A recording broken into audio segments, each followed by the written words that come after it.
Welcome back, Frenemies, episode 64. It's been a little while. It has. It's a little free agency reaction episode that we have for you guys. We're in the first week, technically first week. The only thing sports related going on. Oh, right yes. now. Shout out to coronavirus.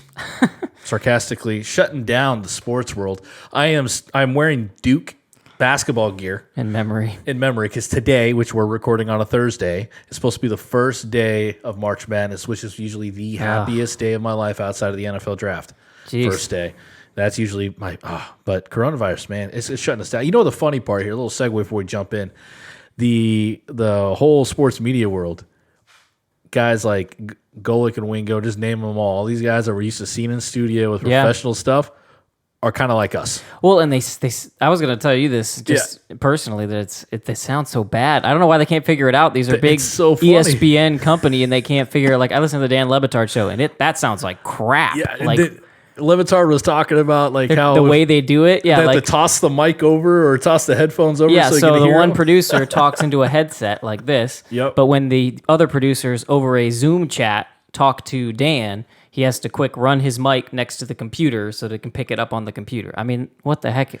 It's like, for guys like us, we set it up this way. We bought equipment. We put money in there. These guys don't record from home, right? They're not your normal guys. They're used to the studio producing it all. But it's funny. So I like it. I'm like, it's the same quality as us or worse. Yeah, exactly. But let's talk about the fantasy relevant free agent moves. There's a ton of free agent moves, a lot of great defensive moves and pickups. But I don't know, Sean, if you've noticed anything, but there's this quarterback that everybody was watching. Yeah, and I believe we both predicted was going to stay in New England. But We did. Tom Brady to the Buccaneers. I was shocked.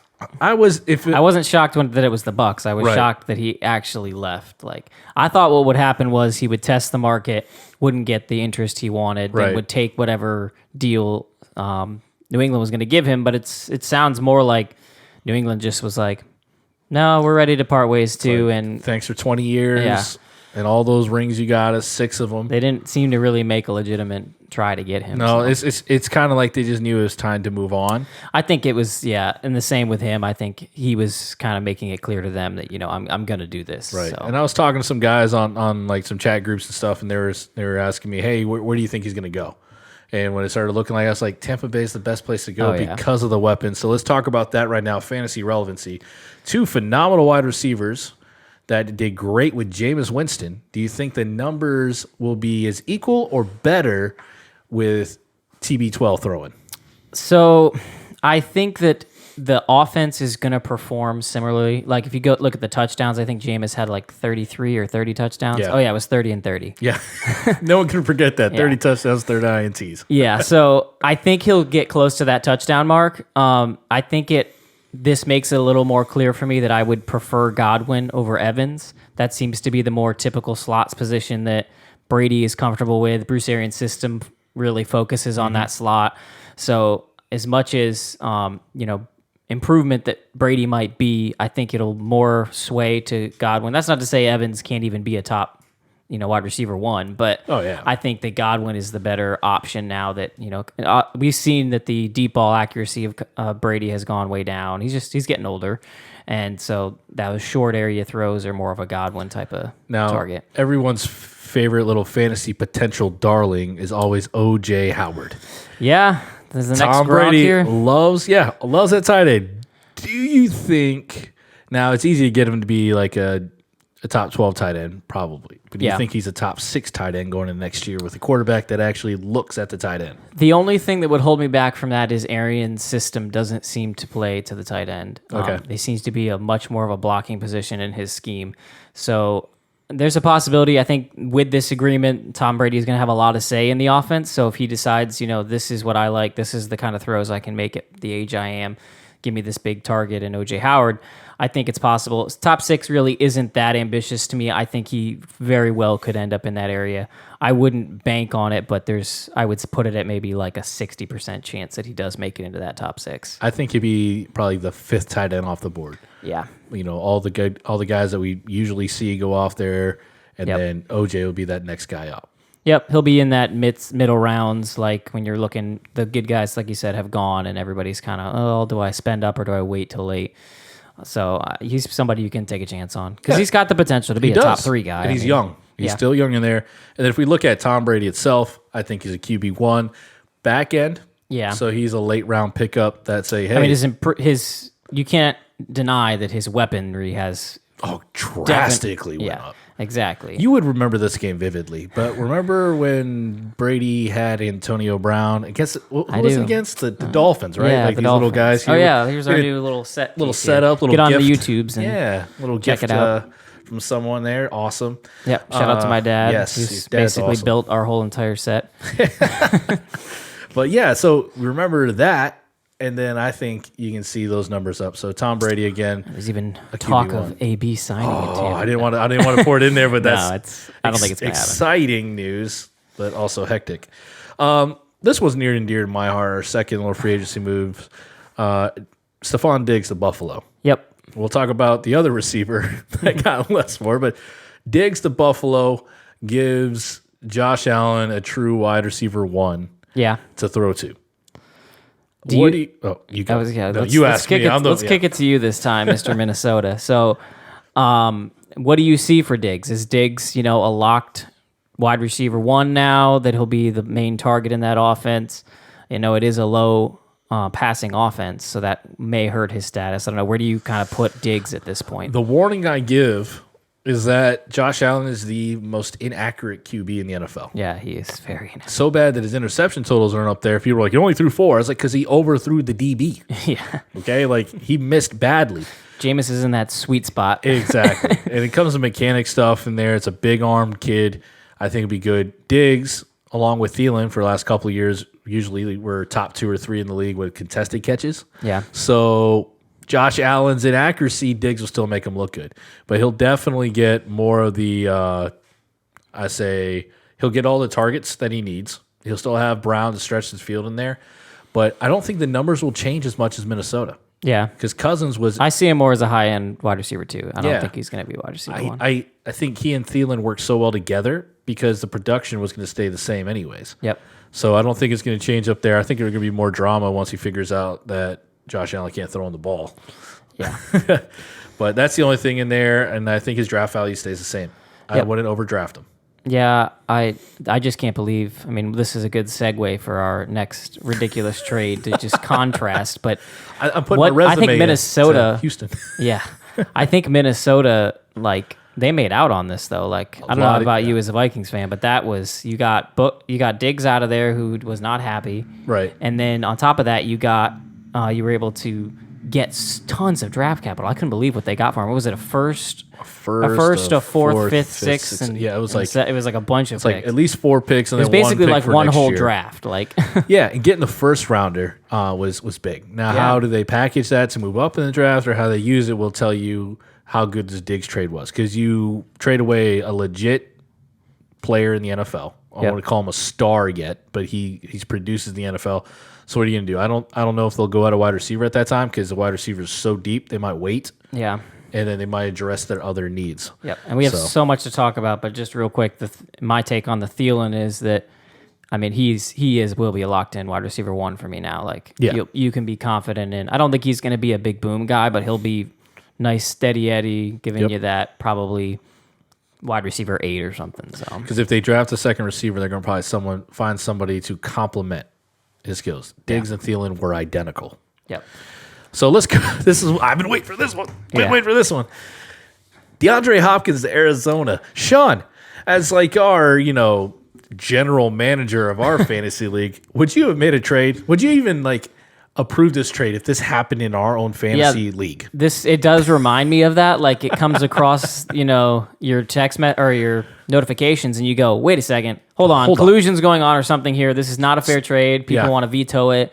That's what this was. That was April Fool's Day. So the trade itself was, I believe it was a 4th and DeAndre Hopkins for a 2nd and a 4th and David Johnson, which there's 2 reasons why this was an amazing trade for the Cardinals. One, obviously you're getting, even if you just do the DeAndre Hopkins for DJ swap, I mean, he's way more valuable. He's a top 3 wide receiver. We saw last year that David Johnson was on the decline. Maybe some of that was injury. but they didn't want him there, and that was the big thing. The contract, they took on the whole contract, so they probably would have given him away with a 4th round pick just to get him off their books. Like, I just could not believe that that's what it was given up for, and then to only get a 2nd in return for that compensation, I don't know what's going on there. Unless there's something different in the medical coming for David Johnson. But why would you go get a running back at that? I don't know. They're going in the draft there. But let's flip it to Kyler Murray. Because between getting to like the 30 and the 30, yeah, Kyler was really good. It was the red zone. Yep. He had a tough time converting touchdowns. You got a guy in Hopkins who don't drop passes. Yeah. He had literally had a season where he didn't drop a pass. Like, this then you is have a Larry great Fitzgerald. Target. Yes. Which I actually heard a crazy stat that he has more tackles in the NFL than drop passes. Yes. He's dropped the ball less than he's actually tackled players. He's on offense, by the way. This helps out their offense completely. I think it helps get Murray to the next level with completion. Yep. You're going to see a high-scoring offense with in Arizona. I don't think there's a drop-off really in Hopkins' numbers either. I think you have to be just a little afraid because of a new situation, a new system, and all that. I still think he's a top 5 guy, but I might have a little hesitation to maybe grab someone else over him. Whereas before, I was probably Hopkins is the number 1 wide receiver. To me, he's so safe, but I think you can go Michael Thomas now over him and maybe some other receivers. But yeah, but again, coming into that offense, he's going to get plenty of targets. Yeah, that's going to be. Yeah, if what they think is going to happen with this air raid offense, there'll be a lot of points scored. So and the Kenyon Drake, which it's my darling going into next year. Yeah, said it before. I was getting laughed at once I saw the trade Arizona last year. Some guys like, no, it's just Kenny Drake. No, Yep. When people get out of the purgatory known as Miami, right, they just explode. I'm sorry, I had to throw that in there, but they put a tender Damian on Williams, him, so they're going to sign. Cameron Yeah, I Drake. know, right? Should have been Super Bowl MVP. Yeah. But I think Kenny Drake's going to make that offense even better for those wide receivers. Yep. So there's going to be a lot of fantasy value in Arizona. So, but does this make Kyler Murray higher? He's already been. Someone could call him a top 12, top 10 quarterback because of his running. I think he will be drafted as like 5th or 6th now, and I just can't do that. I think that it's a very similar situation to Baker Mayfield last year, where everybody's just freaking out about the new weapon. He was on an upward trend. Right. This offense can get points scored. So, I mean, I think he absolutely will finish as a top 10. He's got the running ability. He's a safe guy. But if you're having to spend a 3rd or 4th round pick on Kyler Murray, I'm out. I'm not his taking that risk. Touchdown numbers will go up depending on what you play with. 4.6 point for a touchdown. Yeah. That's where your value is. But I think that's the only thing really going up in his season totals. And then just to flip it to the David Johnson side, I mean, this is only good news for David Johnson. They obviously are taking on that contract, so they believe that he can be their lead back. If he can kind of, find that magic he had in those 2 seasons, then this is a great offense. I mean, at least it was until DeAndre Hopkins left, so we'll see how great it actually is.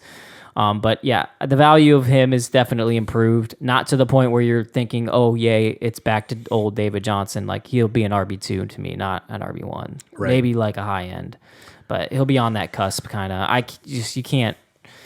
The decline was so obvious on tape that it's just hard to believe that was all injury. Yeah, you're going to be picking him as your RB2 if you're missing out on other bright sides. You're going to need pass catching, and unfortunately, Duke Johnson's still there, so they're probably going to split a good bit of that. So, yeah.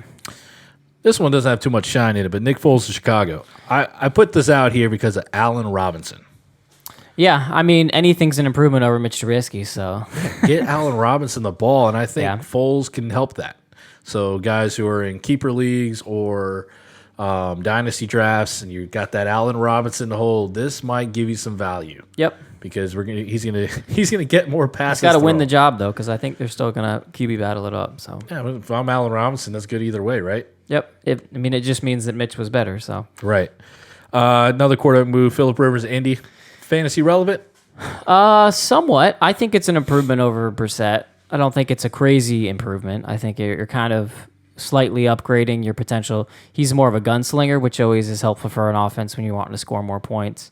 T.Y. Hilton, I think he's somebody, now maybe because of Phillip Rivers being there, there'll be a little bit of shine on it now. But before that I would have said he would have been way underdrafted. I mean, this is Yeah. a great wide receiver that's had nothing but good seasons until getting hurt. So I'd be in on Ty. I think this is good for Ty. Like, And I think this is a good season, bounce back season for Phillip Rivers. Yes, he threw a lot of INTs. yes. But he's going behind the best. He's going to be protected by the best line in football. Yeah, that's going to make a big difference, I think. So that gunslinger is going to throw to much better windows because he doesn't have to rush everything. The other fun thing to see will be who that tight end that steps up. That's a huge part of Phillip Rivers' game is having that tight end, staple tight end, Antonio Gates for years, and then Hunter Henry. So right now it's just Jack Doyle there. I think Mo Alley Cox is the other one Yep, they have. I think former they let basketball player, Ebron go, so he's not there. So I mean, to me, if Jack Doyle's sitting in the later rounds, that might be a And I believe great we'll place to talk about throw the it. draft more when it comes in. But I believe Indianapolis is going to be picking a wide receiver in the first round. yeah. So that's it's just a good going to be possibility. really good. All right, so Teddy Bridgewater to Carolina is kind of a next move to look at. This one shocked me. I did not see this coming at all. No, I didn't They see kind it of either. put their full confidence in Cam, and it looked like, oh, okay, I guess this Cam trade stuff is over. And then all of a sudden, I get a notification saying that You got a text? You got a text I from got like a text Schefter? right from him. Yeah, Straight from Carolina? yeah, that's how plugged in the frenemies are. But no, I got that come across, and I was like, that he was seeking a trade, or they were allowing him to seek a trade. Yeah. And I was like, okay, that's weird. And then all of a sudden, Teddy Bridgewater stuff started. And I was like, oh, I guess he's gone. So probably by the time you hear this, he may have been released. He may be on a new team, Cam Newton. As far as the Teddy Bridgewater side of it, it's an improvement over Kyle Allen. So if you've got your DJ Moores, your Curtis Samuels, I think their ceilings are raised. Yep. He's a very accurate passer that'll play into DJ Moore's position. McCaffrey, I mean, he was amazing. He's still amazing. I don't think that's going to change much. So I'm going to go in there. Teddy Bridgewater is known as a short to intermediate thrower, highly accurate that way. He's probably average for deep ball at best. Yeah. And that's even before his injury when he was in Minnesota. He just doesn't connect on that. But DJ Moore and Curtis Samuel are your intermediate guys. Yep. So the offense that they're going to, I think he'll get plenty of completions and yardage. Yep. So let's go on to the Cowboys. Yeah, we can kind of gloss over this one pretty quickly. Dak staying, he's franchise tag.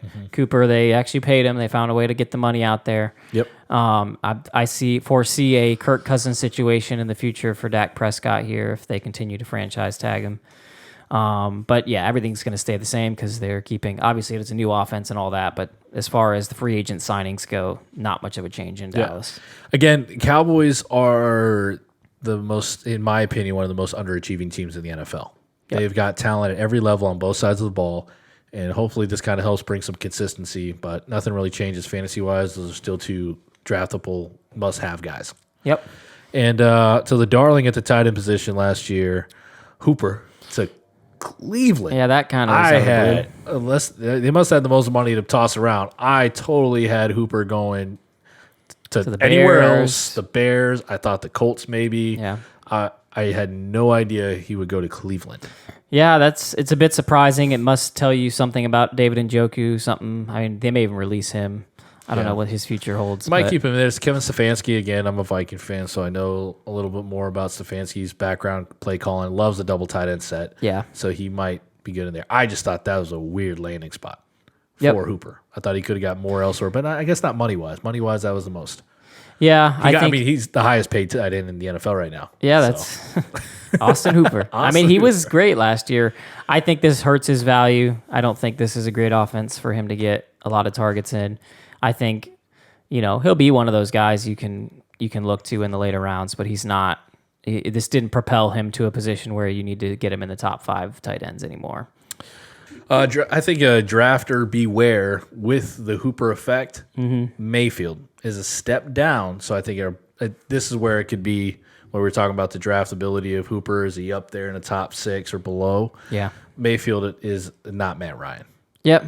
Like, It's fun to make fun of Matt Ryan, but he's a much better quarterback at this point Yes, than much better. Baker Mayfield. And I got to give a little shout out to Cleveland. Mayfield gets a little bit of help with the offensive line upgrade. That was the most important thing that needed to happen. Jack Conklin signing is probably their best signing going in there. Yes, Austin Hooper is all nice and flashy, but they can finally protect and do something more than a 3-step drop. Yeah. So if you guys who aren't football people, your play actions, your deep throws, you need to go to 5 steps. Yep. And if you don't have blocking, you can't do that very much. And then kind of breaking news before we actually started recording. Yeah. Todd Gurley, my boy. Your boy That won gave me, you 3 rings. Was it all 3 rings? All 3 rings. Oh, 'cause of Todd 4? You Gurley. don't have 4. Sorry. I'm just predicting for next season. But Todd Gurley, 3. My bad, my 3 rings. But Todd Gurley released. Where do you think he's going? And were you shocked by the release? I was very shocked. I kind of was perplexed as to why he was even on the trading block. I know that I knew no one would want that contract with what they saw last year and with the injury concerns with his knee.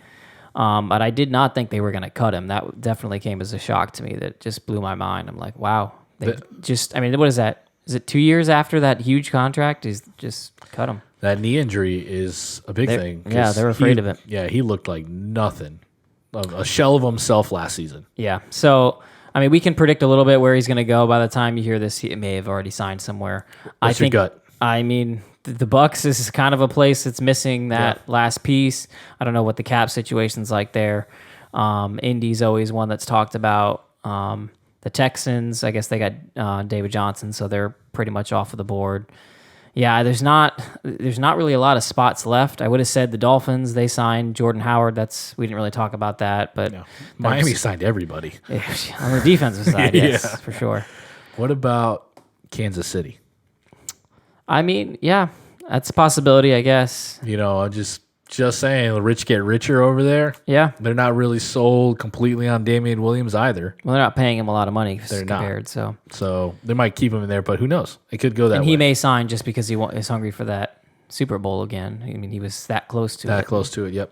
With his knee down. I mean, he's an extremely talented player. The thing that we can talk about, I think, is what this does in that Rams backfield, which, if it gets back to form, was a pretty powerful offense and would be something that's desired in fantasy football. So you're looking at, what was it? Is it Malcolm Brown that was there? Mm-hmm. And who's their new Henderson? Yep, DJ Henderson, yep. Yeah, so Henderson, I think it'll be his job. They seem to like, I don't know, what I saw of him, he actually looked better than Todd Gurley in the few plays they were giving him. You had to play the contract. So you had to keep Gurley in the game. Yeah. When you probably had better flow with Brown and Henderson. Yeah. But if I'm a GM, I'm telling my head coach, you got to play Gurley because you ain't paying him that much to sit down on the bench. So I think Henderson will be, the hype I'm sure will get big on him if he's declared starter. But he's somebody I'd be interested in for sure. I like his talent. And like I said, this offense, I believe in Sean McVay to right the ship. So right, I think that'll be a useful piece in fantasy for sure. Yeah. So, guys, this is kind of our fantasy relevant free agent reactions first week, but that's where all the big signings happen. Yeah, we mostly did this for Morgan Collins and Ryan Meckes, who will not know what happened in the last few days and won't know things like Odell Beckham moving to the Browns or whatever. So and for most of you guys that are quarantined inside your houses, at least you got something else talking sports. And you hear from the best. You heard it. He has a direct line at Carolina. Yeah. He knew about the Bridgewater thing. Right away. Shocked me, but I got a text. It's going to be a lot of fun with the rest of the free agent moves, especially as we watch where Todd Gurley camp goes after this Thursday. Yep. So we have no idea where those other moves go. But I think we'll probably be back just around draft time. Yeah, it'll either be before draft to kind of put some predictions out there, or we may just wait till the draft happens and then we can kind of break down all these rookies that now have homes to be in. So So that's our next episode. Again, off season, we're really kind of slow, once a month type thing, maybe 2. Yep. But hopefully this holds you guys over. Yeah. Thanks for joining us, frenemies. All right, man. Deuces.